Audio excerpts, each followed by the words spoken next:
हाय प्यारे बच्चों, good evening. Myself doctor Mrityunjay Dutta.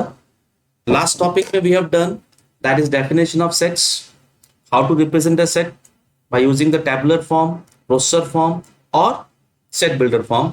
Next types of sets we have did. अभी हम लोग पढ़ेंगे that is what are the different operations available on the sets. हमारे पास क्या क्या ऑपरेशंस अवेलेबल है। तो सबसे पहला मेरे पास है यूनियन ऑफ टू सेट्स, है ना। सिंपल है, यूनियन मतलब क्या होता है, दो नंबर का यूनियन, दो सेट्स का यूनियन, दो जब दोनों को मिला के बनता है ना भाई। अगर मेरे पास सेट ए है, मेरे पास सेट ए, मेरे पास 1 2 3 ये तीन एलिमेंट्स मेरे पास है। सेट बी मेरे पास है 1 2 ए एंड बी। तो मेरे पास ए यूनियन बी मेरे पास क्या हो जाएगा, ए यूनियन बी कुछ मेरे पास हो जाएगा 1 2 A and B. That is definition of union set defines as x belongs to A union B, मतलब element should be either of two sets. It can be in set A, it can be in set B, और वो दोनों set में हो सकता है। That is equals to implies that x belongs to A और x belongs to B होना चाहिए। ठीक है, समझ में आ गया।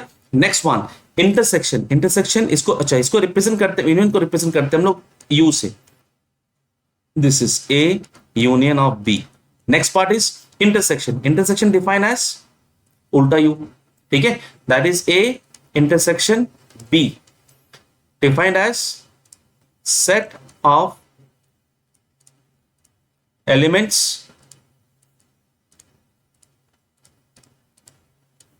Common to A and B, जो दोनों में A में कॉमन कॉमन हो।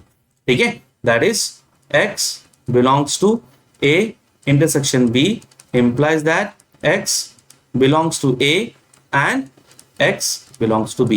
अगर मैं इन्हीं दो सेट की बात करूं तो A intersection B, A intersection B मेरे पास क्या हो जाएगा, that will be is equals to only two elements are common 1 and 2। ठीक है, इस दोनों में कॉमन 1 2 है ना। मेरे पास ये हो जाएंगे मेरे पास इंटरसेक्शन ऑफ टू सेट्स। ठीक है, next part is disjoint sets. ये भी इंटरसेक्शन और यूनियन से ही आता है, मोस्टली इंटरसेक्शन से आता है। अगर इफ A इंटरसेक्शन B मेरा फाई आ रहा है, there is no common elements, there is no common elements between A and B, then that is known as the disjoint sets. दोनों में बीच में कोई कॉमन नहीं है। ठीक है, दोनों एक दूसरे के जानी दुश्मन है, उनमें कोई आपस में गुण नहीं मिलते हैं, है ना भाई। तो A इंटरसेक्शन B अगर फाई हो रहा है, there is a null set, अगर we are getting a null elements over there, is known as the disjoint sets. ठीक है, नाउ सबसे इंपॉर्टेंट डेफिनेशन इसमें आएगा हमारे पास, number of ordered pair of disjoint sets. एक कितने डिसजॉइंट सेट्स के ऑर्डर्ड पेयर बन सकते हैं। मान लो मेरे पास सेट, मेरे पास A है। ठीक है, इसका डेफिनेशन, इसका फॉर्मूला होता है, this is 3 to the power n plus 1 divided by 2. This is the total number of ordered pair of disjoint sets from a given set. Now मान लो मेरे पास सेट, मेरे पास एलिमेंट है 1 2 3 4। तो हम how I will calculate the number of ordered pair, मतलब मैं कितना order pair बना सकता हूं। देखो मैं एक P बना लिया, ध्यान देना, मैंने P बना लिया 1 and 2। ठीक है, मैंने Q बना लिया 3 and 4। दोनों में देखो कॉमन है, कोई कॉमन नहीं है। अच्छा, मैंने Q बना लिया 1 and 2 और मैंने P बना लिया 3 and 4।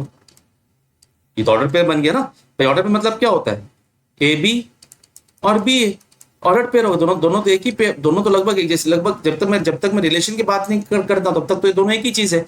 ठीक है, अच्छा अगर मैं P को लेता हूं 5, मतलब सेट में कोई एलिमेंट ही नहीं है। Q को लेता हूं 5, कोई एलिमेंट मेरे पास नहीं है। तो क्या मैं यहाँ इंटरचेंज कर सकता हूँ? यहाँ पे मैं इंटरचेंज नहीं कर सकता क्योंकि मेरे पास 5 है ना। 5 को मैं कैसे इंटरचेंज करूंगा। अच्छा, अब देखो मेरे पास सेट में कितने एलिमेंट्स है, 1 2 3 and 4 एलिमेंट्स थे मेरे पास, 4 एलिमेंट्स थे। अब मुझे इन सेट को P and Q में डालना है ताकि मुझे ऑर्डर्ड पेयर बनाना है। तो 1 की इच्छा होगी, भाई मैं जाऊंगा P में, ये बोलेगा, फिर थोड़ी देर बाद फिर डिसीजन चेंज, नहीं भैया मुझे P में जाने का मन नहीं कर रहा, मुझे Q में जाऊंगा। फिर बोलेगा भाई साहब मुझे कहीं भी नहीं जाना, मुझे अकेला इंडिपेंडेंटली मुझे एकदम आजाद हूं, मैं तो हूं आजाद, मैं तो कहीं भी घूमूंगा भाई। ठीक है, अच्छा तो 1 के पास 3 चॉइस हो गए, 2 के बाद भी 3 चॉइस। तू बोलेगा 1 ने बिगड़ा, 1 नहीं जा रहा, तो मैं भी वैसे करूंगा, या तो P में जाऊंगा, फिर धोखा दे देगा P को बोलेगा मैं तो Q में जाऊंगा। फिर बोलेगा नहीं मुझे कहीं नहीं जाना, मुझे इंडिपेंडेंटली घूमना है, फिर 3 भी बोलेगा। तो हर एक एलिमेंट्स के पास 3 चॉइसेस हैं। तो मैं जब सेट फॉर्मेशन करूंगा P एंड Q, तो मेरे पास ये 1 2 3 4 के मेरे पास टोटल इतने नंबर ऑफ सेट्स बन सकते हैं, इतने नंबर ऑफ 1 2 3 4 इतने जगह जा सकता है। लेकिन ये जो एम्प्टी सेट्स है ये सिर्फ एक ही जगह जाएगा, ये सिर्फ और सिर्फ एक ही जगह जाएगा, ठीक है ना। अब ये एक ही जगह जाएगा तो मेरे पास देखो 1 2 के 2 पेयर बन गए, एक 1 2 यहां पर, एक 1 2 इधर पे क्यों नाम दे दिया, तो हर एक का 2 पेयर बन रहा है। लेकिन एम्प्टी सेट्स का तो एक ही पेयर बन रहा है, तो इसको भी मैं क्या कर देता हूं, एक जोड़ के टोटल नंबर ऑफ इतने मेरे पास ऑर्डर्ड पेयर बनेंगे, टोटल मेरे पास इतने ऑर्डर्ड पेयर बनेंगे ना भाई, है ना। नाउ लेकिन मेरे पास तो ये P और ये P और ये दोनों तो एक ही है ना, दोनों तो एक ही भाई है जो कि अलग अलग कपड़े पहन के आ रहा है ना, तो दोनों को अलग तो नहीं मानेंगे हम लोग यहां पर। तो मैं इसको क्या कर दूंगा, डिवाइड बाई 2 कर दूंगा, that is total number of ordered pair of disjoint sets. Hope so आप लोगों को समझ में आ गया होगा, ठीक है, समझ में आ गया, okay. Next part, let me the finish the thing, finish the thing.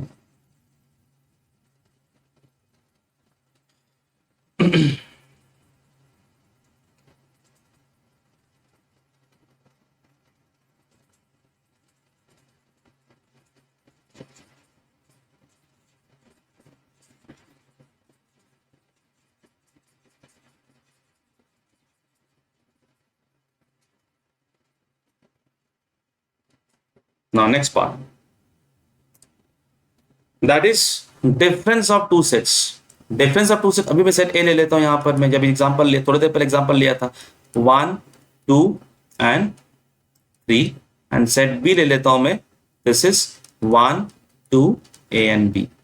Now difference of two set मतलब क्या हो जाता है, a minus B, that is difference of two set, x belong to a minus B, मतलब this implies that x belongs to a and x not belongs to b। वो element जो x में तो है, a में तो है लेकिन b में नहीं है, तो मेरे पास a माइनस बी क्या हो जाएगा, that is known as only 3, ठीक है। इसको मैं सिर्फ 3 से रिप्रेजेंट करूंगा, ओके। नेक्स्ट वन, अगर मैं b माइनस ए की बात करता हूं तो मेरे पास सिर्फ और सिर्फ 2 एलिमेंट निकलेंगे, a और b, जो b में तो है लेकिन a में नहीं है, राइट, ठीक है। Next part is symmetric difference of two sets. अब ये डेफिनेशन इसको हम दिखाते हैं, a delta of b, there is symmetric difference. ये डिफरेंस क्या बोलता है, अगर मेरे पास a माइनस b है and then union of b minus a है, that is known as the symmetric difference of two sets.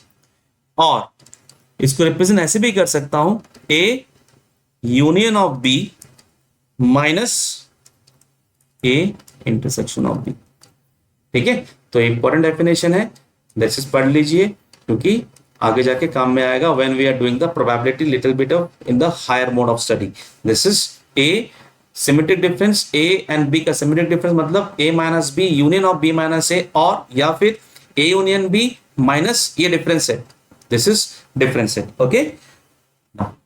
Till then operation आप लोगों को समझ में आ गया, then we will going to have some laws that we all should know while doing the set theory, okay बच्चों। till then bye bye, take care, and जो भी डाउट्स हो, जो भी मन में शंका हो, एकदम नहीं रखना, बिंदास पूछो, आपके दत्ता सर आपके साथ हैं, and then ask the question in the description box, okay।